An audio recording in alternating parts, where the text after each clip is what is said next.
హరి ఓం. ప్రియాత్మ స్వరూపులారా, పంచతంత్రం విష్ణు శర్మ రచించినది.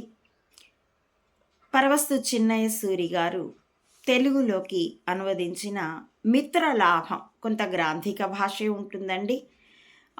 మిత్రలాభం అనే మొదటి తంత్రాన్ని నేను మీతో చిన్న చిన్న వీడియోలు కాదులండి, మీడియం సైజు లాంగ్ వీడియోలుగా మీతో పంచుకుంటున్నాను.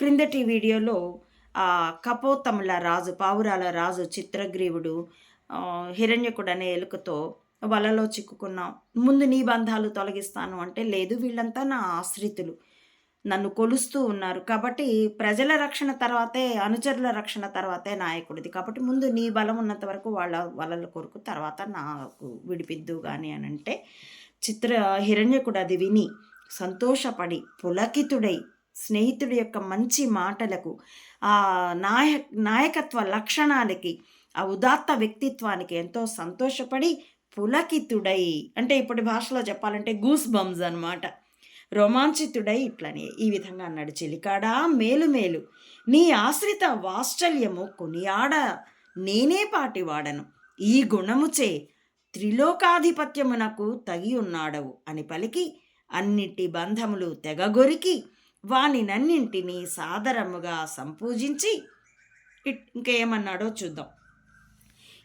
ఆ మాటకు ఈ మూషిక హిరణ్యకుడు అన్నాడు, ఎంతో సంతోషపడి, చెలికాడా, స్నేహితుడా, ఫ్రెండ్ అని ఇప్పుడు అంటుంటారు కదా, అలా మేలు మేలు, ఎంతో మేలు, చాలా సంతోషంతో నీ ఆశ్రిత వాత్సల్యం, నిన్ను ఆశ్రయించిన వాళ్ళ పట్ల నీకున్న ప్రేమని పొగడటానికి నేనే పాటివాడను. స్నేహితుడి పట్ల మనసులో ఏది మాట్లాడుతున్నా వాడిని నేను డామినేట్ చేయాలి, వాడి గొప్ప ఏంటి, వాడు గొప్ప నేను గొప్ప అని బేరీజులు వేసుకునే ఇప్పటి కపట నేస్తం కాదది.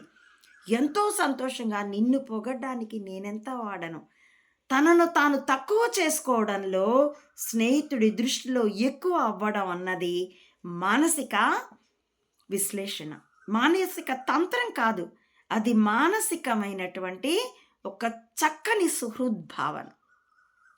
అలానే ఈ గుణంతో నువ్వు త్రిలోకాధిపత్యానికి తగి ఉన్నాడు, కేవలం పావురాల రాజువు కాదు, ఈ గుణం చేత నువ్వు 3 లోకాలకి ముల్లోకాలకి రాజు కాదగినంతటి గొప్ప వ్యక్తిత్వం ఉన్నవాడు అని పలికి అన్నింటి బంధములు తెగ గొరికి. చూడండి, పలికి కొరికి, ఎంత చక్కని ప్రాస, భాషా సౌందర్యాన్ని ఆస్వాదించడమే కాదండి, భాష మీద పట్టు కూడా వస్తుంది మనకి. రీడబిలిటీ, పఠనం అన్నది మనకి చాలా జ్ఞాపక శక్తిని పెంచుతుంది, మన యొక్క మెదడు యొక్క అన్ని సామర్థ్యాలని పఠనం, రీడబిలిటీ, పఠనాసక్తి పెంచుతుందండి. మనం పిల్లల నుండి ఆ గుణాన్ని దాదాపుగా ఎలిమినేట్ చేసేసాం, స్కూళ్ళల్లో ఉండదు. ఇప్పుడైతే కుకులు, ఎఫ్ఎంలు వింటున్నాం, వినడం టైం సేవ్ చేస్తుంది నిజమే, కానీ రోజు ఒక్క అర్ధగంట, గంటన్నా పిల్లల్ని ఏవైనా కథలు చదివించి చూడండి. నేను ఆ ప్రయోగం నా పాప మీద చేసుకున్నాను. నా స్టూడెంట్స్ చిన్ని స్కూల్ని శ్రీశైలంలో నడుపుకునేప్పుడు కూడాను పిల్లలకి పఠనాసక్తి రేపాను నేను. ఇప్పుడు నా దగ్గరికి వచ్చే పాటలు పద్యాలు నేర్చుకునే పిల్లల్ని కూడా ఆ విషయమై ప్రోత్సహిస్తూ ఉంటాను నేను. కాబట్టి రీడబిలిటీ మనం పెంచుకోవాలి. ఇంకా కథని కొనసాగిస్తున్నానండి. ఈ విధంగా బంధములు తెగగొరికి వాటినన్నింటినీ సాదరముగా సంపూజించి వాటందరికీ చక్కని ఆతిథ్యం, హాస్పిటాలిటీ ఇచ్చి, చిత్రగ్రీవ చెలికాడ ఎంతవారికి గాని పూర్వకర్మం అనుభవింపక తీరదు, వల తగులుకోలునకు నొచ్చుకోకు, సమస్తము తెలిసిన వాడవు, నీకు నాబోటులు చెప్పెడు పాటివారు కారు అని ఊరడించి, పైగా ఇంకా ఏమంటున్నాడు, చెలికాడా చిత్రగ్రీవ, ఎంతవారికి కానీ పూర్వజన్మ అనుభవింపక తీరదు, వలల్లో తగులుకున్నావని బాధపడకు. ఈ మాట ఎప్పుడు చెప్తున్నాడు?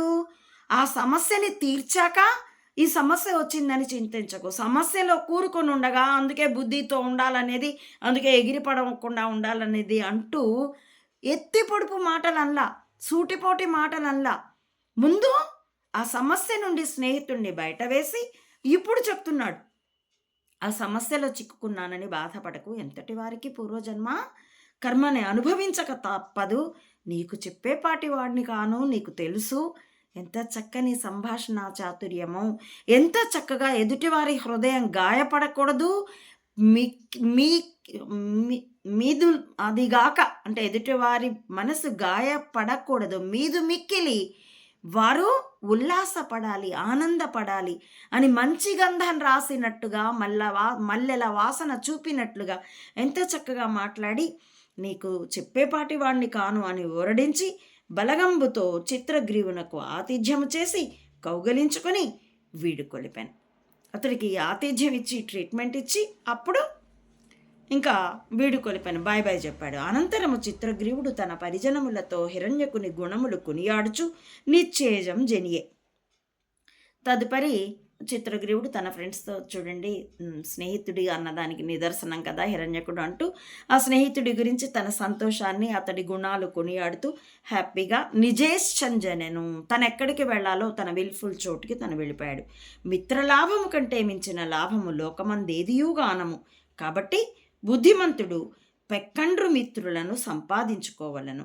ఒక్క మూషికముతోడి మైత్రి కపోతములకు ఎంత కార్యము చేసినది చూడుడు అని చెప్పి, మరియు విష్ణు శర్మ ఇట్లని ఈ కథని కొంత భాగాన్ని కంక్లూడ్ చేస్తూ, విష్ణు శర్మ సుదర్శనుడి యొక్క పిల్లల రాకుమారులతో చూసారా, స్నేహంతో ఒక్క స్నేహితుడు ఉంటేనే అంత మేలు జరిగిందే, హిరణ్యకుడు ఒక్క స్నేహితుడు ఉంటేనే చిత్రగ్రీవుడి గ్రూప్ మొత్తానికి.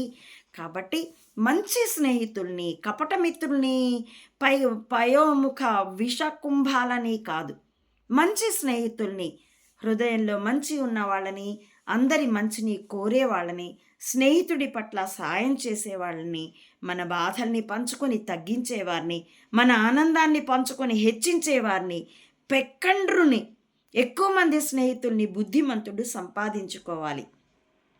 మిత్రలాభం కంటే మించిన లాభం లోకంలో ఏదీ లేదు.